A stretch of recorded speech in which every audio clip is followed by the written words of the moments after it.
pues vaya tragedia con la que ha ocurrido esta mañana en la Ciudad de México. Efectivamente, justo detrás de mí, a unos edificios, ocurrió una explosión de gas que hasta este momento ha dejado a 22 personas heridas.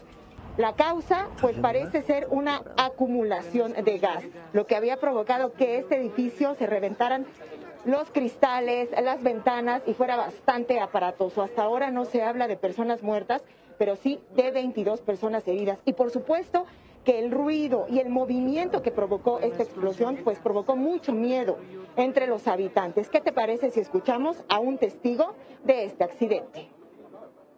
Ya vamos mejor, ya estamos pasando el susto, sí fue sí cimbró, sintió como esa sensación que te da cuando tiembla y que se mueven los edificios, y cae mucha tierra, pero no sabes qué pasa, ¿no?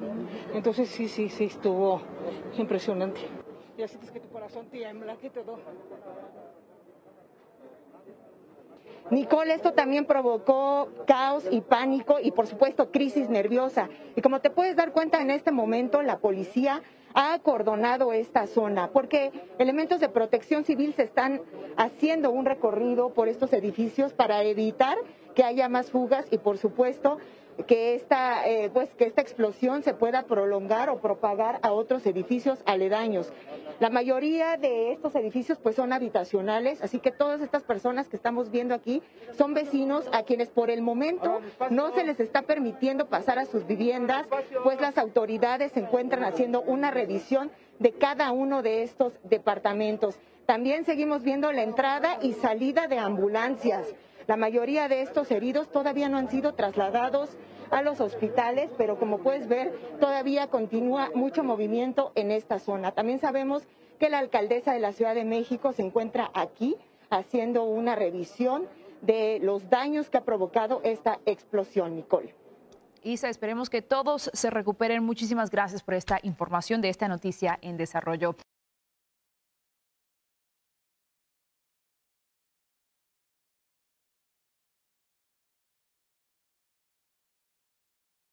Rejoignez dès à présent la grande famille des abonnés de votre chaîne Sika TV sur les réseaux sociaux. Sika TV, le vrai visage de l'actualité en Afrique, est en direct et en replay sur YouTube. Abonnez-vous et cliquez sur la cloche de notification pour ne rien rater. Nous sommes également présents sur Facebook et sur Twitter.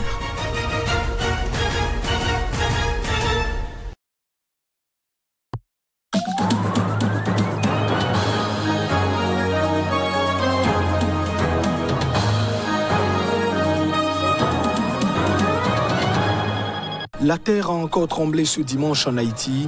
Un séisme de magnitude 7,2 a été ressenti sur l'ensemble du territoire.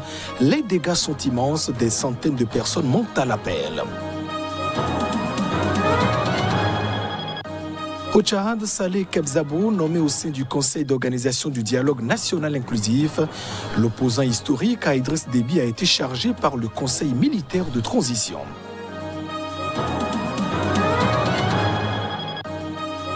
Et puis au Nigeria, au moins 23 personnes ont été tuées dans l'attaque d'un convoi de pèlerins musulmans. L'assaut s'est produit dans l'état du Plateau et attribué à une milice chrétienne.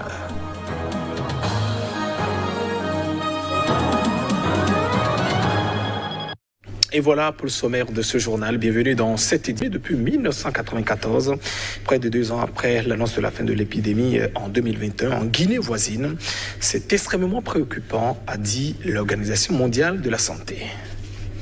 Les autorités sanitaires ivoiriennes ont été informées samedi par l'Institut Pasteur d'un cas positif de maladie à virus Ebola après examen d'un échantillon prélevé vendredi sur une jeune fille âgée de 18 ans de nationalité guinéenne, a déclaré à la télévision nationale RTI le ministre Pierre Demba. Il a précisé que cette jeune femme avait quitté la ville de Labé en Guinée par la route et était arrivée en Côte d'Ivoire le 11 août. Il s'agit d'un cas isolé et importé, a-t-il assuré, ajoutant que la patiente était actuellement en isolement et prise en charge au centre de traitement des maladies hautement épidémiques du CHU de Treichville à Abidjan. Selon le ministre, la Côte d'Ivoire dispose de vaccins contre Ebola et procédera à la vaccination des groupes cibles, personnes de santé de première ligne, contact immédiat de la patiente, force de sécurité à nos frontières. L'Organisation mondiale de la santé OMS a précisé dans un communiqué que 5000 doses de vaccins anti-Ebola obtenues pour combattre l'épidémie en Guinée devaient être acheminées en Côte d'Ivoire. Une réunion interministérielle d'urgence s'est tenue samedi en fin d'après-midi à Abidjan sous la présidence du Premier ministre ivoirien Patrick Hachi. Parmi les mesures prises figure la réactivation du système de surveillance et de riposte au virus Ebola mis en place pendant la dernière épidémie en Guinée, l'organisation du suivi de tous les contacts identifiés, la poursuite du strict respect des mesures barrières édictées contre la Covid-19 qui reste valable pour la maladie à virus Ebola et une collaboration transfrontalière intense avec la Guinée. Le gouvernement rassure les populations et les invite à la sérénité, a déclaré Pierre Demba. Toutes les dispositions sont prises pour faire face à cette situation. Le dispositif sanitaire pour le contrôle de la maladie existe et a été éprouvé avec succès par le passé. Bien que la Côte d'Ivoire ait des frontières communes avec la Guinée et le Libéria, qui ont été durement frappés par Ebola entre 2014 et 2016, ce pays n'a enregistré aucun cas confirmé de la maladie à virus Ebola depuis 1994, l'année où un scientifique avait été infecté durant une épidémie chez les chimpanzés, selon l'OMS. Mesdames et messieurs, ici ça achève cette édition. Merci de votre attention. Au revoir.